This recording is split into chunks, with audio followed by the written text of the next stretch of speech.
Halo teman semua, kenalin kami dari kelompok 11, tugas besar mata kuliah pengantar komputer software 2, TPB 6, Institut Teknologi Sumatera, yang diampu oleh Ibu Apoteker Kiki Wilihandayani Pasaribu, M.Farm SCI.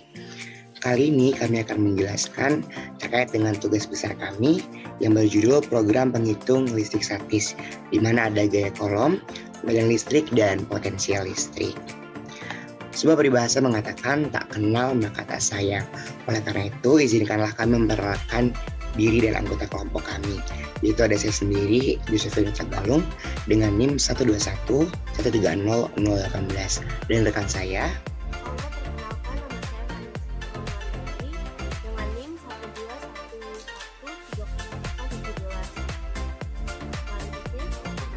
nama saya Khalid dengan NIM 11006. Baik, itu tadi ketiga anggota kelompok dari kelompok kami, dan kami bertiga berasal dari program studi yang sama, yaitu program studi Teknik Elektro, dan akan menjelaskan lebih lanjut tentang program penghitung listrik statis. Oke, tanpa menunggu berlama-lama lagi, kita akan mendengarkan penjelasan terkait dengan program penghitung gaya listrik statis. Yang pertama akan dijelaskan oleh rekan saya, Gilbert John Andres Manungkalit. Pada Gilbert, waktu dan layar dipersilahkan. Halo, di sini saya akan menjelaskan sebagian dari program kami. Yang pertama itu ada kami menggunakan input stream dan input net. Kenapa kami menggunakan input net? Karena program kami menggunakan bahasa matematika, yaitu kanan di bawah, nanti akan dijelaskan sedikit.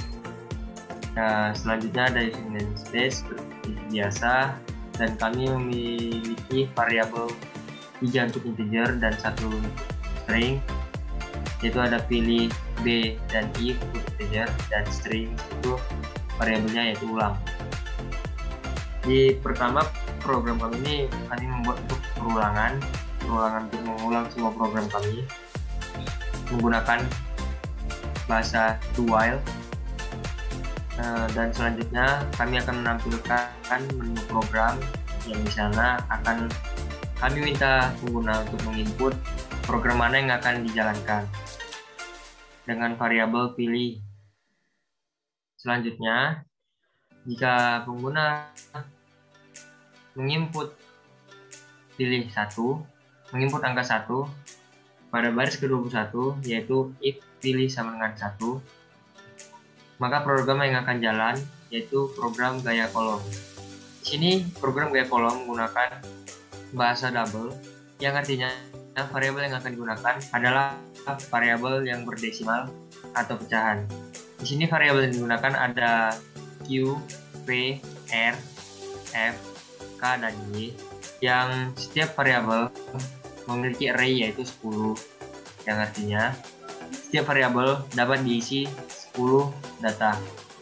Di baris ke-25 kita memberikan penjelasan sedikit tentang gaya kolom. Di baris ke-26 kita akan memberikan penjelasan rumus sampai ke baris ke-32. Di baris ke-33 kita meminta pengguna untuk menginput data berapa yang ingin dicari dari program gaya kolom. Variabel yang kita gunakan yaitu B. Di sini kita menekankan kepada pengguna untuk koma diganti dengan tanda titik. Di baris ke-38 kita meminta pengguna untuk menginput data komponen gaya kolom. Di sini kita menggunakan perulangan dengan bahasa for, yaitu I sama dengan 0, titik koma I kecil dari B, titik koma I plus plus, yang artinya perulangan dimulai dari 0 sampai lebih kecil dari data yang ingin diminta. Di baris ke-39 sampai ke-45 kita meminta pengguna untuk menginput data komponen gaya kolom dari Q1 dengan satuan C, Q2 dengan satuan C juga, dan R dengan satuan meter. Selanjutnya di baris ke-48 kita menggunakan rumus gaya kolom.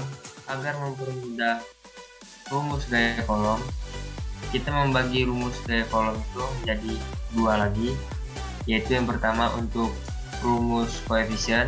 Di baris ke-48 sampai 50 kita menggunakan rumus gaya kolom rumus gaya kolom kita bagi lagi menjadi 2 agar mempermudah perhitungan. Di baris ke-48 kita menggunakan array yaitu K buka kurung siku I agar perhitungan dapat disimpan di variabel K dengan menggunakan rumus 9 kali POW 10,9 yang artinya 9 kali 10 pangkat 9. Kita menggunakan bahasa POW karena sesuai dengan bahasa kita di atas yaitu input math. Di baris ke-49 kita menggunakan array juga Y buka kurung siku I yaitu Y data ke I yang akan dihitung sesuai dengan jumlah yang pengguna minta dengan menggunakan rumus POW R data ke I, 2 yang artinya R data ke I pangkat 2. Lalu masuk rumus ke gaya kolom yaitu F data ke I buka kurung K data ke I kali Q data ke I kali P data ke I per Y data ke I. Selanjutnya kita mengeluarkan perhitungan yang telah dihitung menggunakan rumus gaya kolom menggunakan for. Di baris ke-55 kita mengeluarkan hasil perhitungan gaya kolom yang telah dihitung di rumus gaya kolom dengan menggunakan F buka kurung siku I yang artinya kita mengeluarkan semua angka yang telah disimpan di variabel F. Sekian dari saya kembalikan kepada Jimmy. Terima kasih buat Gilbert tentang penjelasan pada pilihan pertama dan pengantar pada program yang kita buat. Lalu untuk yang kedua, terkait penjelasannya saya silakan kepada teman saya Fania Septrianulandari. Kepada Fania, waktu dan layar saya persilakan. Terima kasih Josephine. Pada line ke-58, pilihan kedua tentang medan listrik. Pada line ke-59, else if, pilih sama dengan 2, jika yang diinput adalah angka 2, maka pilihan yang keluar adalah program medan listrik.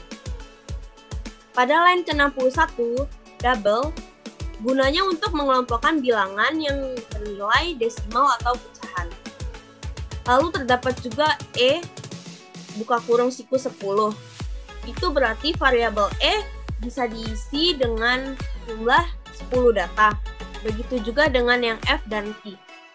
Pada line ke-63, cout, petik 2, medan listrik merupakan daerah di sekitar partikel bermuatan listrik yang masih dipengaruhi gaya listrik, buka kurung gaya kolom. Di situ terdapat NDL, yang artinya dilanjutkan ke baris berikutnya. Pada line ke-64, masih menggunakan cout, petik 2 rumus, petik 2E sama dengan F per I yang ditutup dengan NDL. Pada baris ke-65 masih menggunakan cout dengan petik 2 keterangan yang ditutup dengan NDL. Pada baris ke-66 menggunakan cout, petik 2E sama dengan kuat medan listrik dengan satuan N atau N per C yang ditutup dengan NDL. Pada baris ke-67 masih menggunakan cout dengan petik 2, F sama dengan gaya kolom dengan satuan N yang ditutup dengan NDL. Pada baris ke-68 juga masih menggunakan cout dengan petik 2, Q sama dengan besar muatan uji dengan satuan C yang ditutup dengan NDL. Pada baris ke-69 juga masih menggunakan cout yang ditutup dengan NDL, artinya untuk mengatur perpindahan ke baris berikutnya. Cout petik 2 jumlah data yang ingin dicari. Di sini pengguna diperkenankan untuk menginput jumlah perulangan medan listrik. Pada baris ke-71 menggunakan SIM B yang artinya menginput angka dengan variabel B. Pada baris ke-72 menggunakan cout petik 2, silakan isi data berikut. Komanya diganti dengan tanda titik yang ditutup dengan NDL. Pada baris ke-74, 75 dengan perulangan for I sama dengan 0, titik koma, I kurang dari B, titik koma, I plus plus. Untuk baris ke-76, cout, petik 2 data ke berapa sesuai jumlah perulangan yang diinputkan. Untuk baris ke-77, Cout petik 2F dengan satuan N. Untuk baris ke-78 menggunakan Cin, di mana F sama dengan I. I-nya sesuai dengan jumlah perulangannya. Untuk baris ke-79 menggunakan Cout ketik 2 Q dengan satuan C. Untuk baris ke-80 menggunakan Cin, di mana Q-nya sesuai dengan jumlah perulangannya. Untuk baris ke-82, E kurung siku I sama dengan F kurung siku I per Q kurung siku I. Pada baris ke-86, pengguna diperkenankan mengoutputkan besar medan listrik. Pada baris ke-87, for buka kurung I sama dengan 0, I kurang dari B, titik koma I plus plus. Di mana Cout-nya ketik 2 nilai E ke sesuai dengan jumlah perulangan yang diinputkan adalah titik 2 E kurung perawal I dengan satuan N per C. Terima kasih. Maaf jika ada kesalahan, saya kembalikan ke Josephine. Oke, terima kasih buat Fania yang telah menjelaskan tentang program kedua, yaitu tentang medan listrik. Oleh karena itu, kita melanjutkan ke program selanjutnya, yaitu pilihan ketiga, yaitu tentang potensial listrik. Oke, tanpa menunggu berlama-lama lagi, izinkan saya untuk menjelaskan program ini. Tapi sebelum itu, saya akan menayangkan layar saya terlebih dahulu. Kita masuk di pilihan ketiga, yaitu menghitung potensial listrik. Pada baris ke-92 dinyatakan dengan rumus else if, yaitu apabila pilih pada inputan pilih kita memilih angka 3, kita masuk pada program menghitung potensial listrik. Nah, kita mendeklarasikan data-data yang akan digunakan, yaitu menggunakan rumus double, yaitu yang seperti kedua teman saya jelaskan tadi, yang merupakan rumus untuk mendeklarasikan angka desimal, yaitu ada V, Q, R, dan K, di mana di situ ada jumlah data yang maksimal untuk diinputkan ada 10, yaitu V10, Q10, R10, dan K10. Lalu pada baris ke-96 kita menjelaskan terlebih dahulu kepada pengguna apa itu pengertian dari potensial listrik. Lalu pada baris ke-97 sampai ke 102 kita menjelaskan tentang rumus dari potensial listrik itu dan keterangannya. Lebih tepatnya di pada baris 97 kita menjelaskan rumus dengan deklarasi Cout rumus V sama dengan K dikali Q per R. Dan di baris-baris selanjutnya kita mengisi keterangan, di mana di baris ke-99 yaitu V adalah potensial listrik dengan satuan volt, lalu Q adalah muatan sumber dengan satuan kolom, lalu K adalah koefisien dengan nilai 9 kali 10 pangkat 9 Nm kuadrat per C kuadrat. Lalu di baris 102 ada R, yaitu jarak terhadap sumber muatan. Lalu di baris 103 kita menggunakan Cout and line untuk mengatur jarak. Pada baris selanjutnya, di baris ke-104 kita menginput jumlah perulangan pada program potensial listrik ini, yaitu kita instruksikan kepada pengguna dengan kata-kata jumlah data yang ingin dicari. Setelah itu pengguna menginputkan maksimal data yang ingin mereka cari dengan cin B pada baris 105. Setelah itu di baris 106 kita menggunakan instruksi Cout untuk menginstruksikan lagi kepada pengguna, yaitu untuk mengisi data-data yang diperlukan, yaitu data komponen dari potensial listrik itu sendiri. Dan instruksi yang paling penting kita berikan kepada pengguna adalah untuk mengganti tanda koma dengan tanda titik, karena bahasa C++ mengenal tanda titik sebagai pengganti koma pada desimal. Lalu kita end line untuk melanjutkan ke baris selanjutnya. Kita menginput data komponen potensial listrik sesuai dengan perulangan pada baris 109, yaitu for I sama dengan 0, I kurang dari B, I plus plus. Lalu kita pada baris 110 kita menggunakan rumus Cout data ke I plus 1, yaitu kita menyatakan itu data keberapa sampai nantinya nilainya maksimal sesuai dengan inputan dari si pengguna. Jadi pada 110 ini kita mendeklarasikan bahwa itu nilai data keberapa. Lalu line 111 kita menginstruksikan kepada pengguna untuk memasukkan data Q, yaitu muatan sumber dengan satuan kolom, dan diinputkan di baris 112 yaitu change Q data ke I. Begitu juga dengan baris 113 C out R dalam satuan meter, jadi kita inputkan di baris 114 yaitu C in R ke I.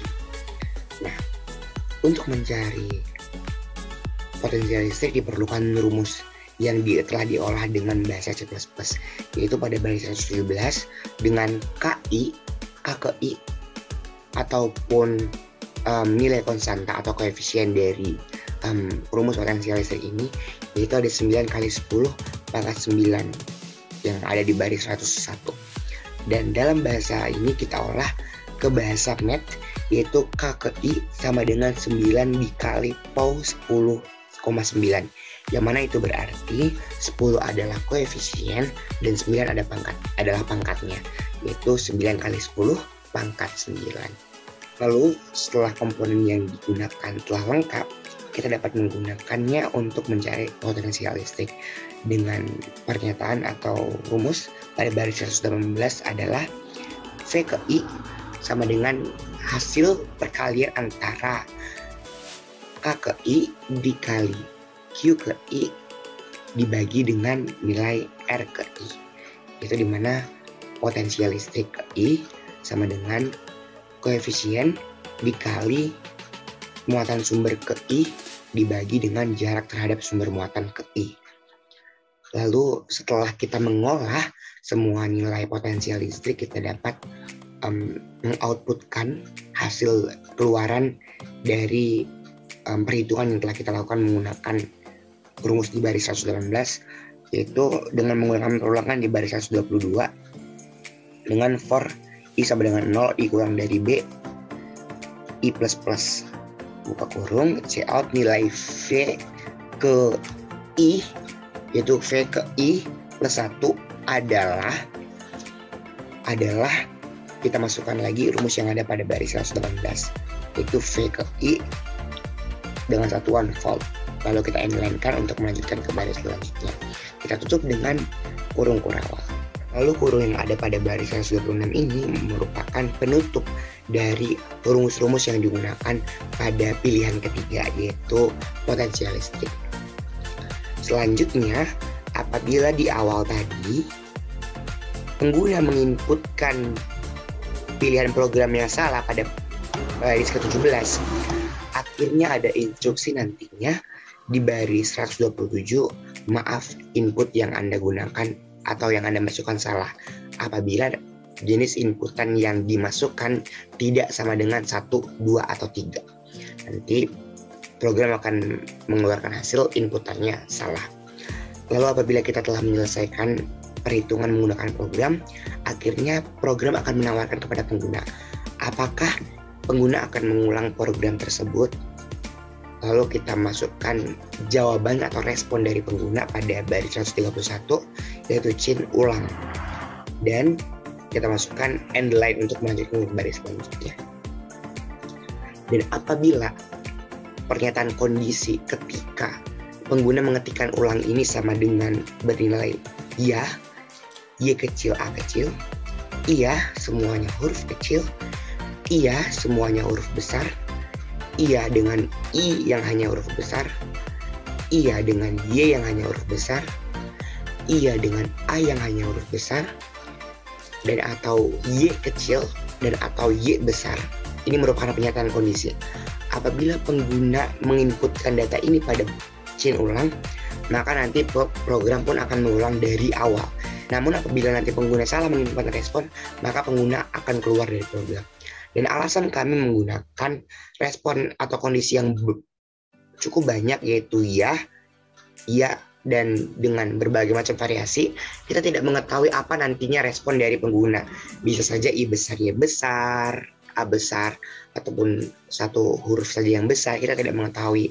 Dan ini kita lakukan untuk memungkinkan pengguna untuk merespon dengan sesuka dengan ekspresif masing-masing, sehingga nantinya pengguna tetap dengan leluasa menggunakan program yang ada. Lalu apabila pengguna nantinya tidak menginputkan ulang sesuai dengan program ini, yang istilah-istilah ini, maka nanti pengguna akan keluar dari program. Terima kasih. Lalu return 0 yaitu program berhenti. Itu tadi penjelasan tentang program-program mulai dari program 1, 2, dan 3 yang telah dibuat oleh kelompok kami. Lalu selanjutnya kita akan masuk ke bagian demo program. Selamat menyaksikan.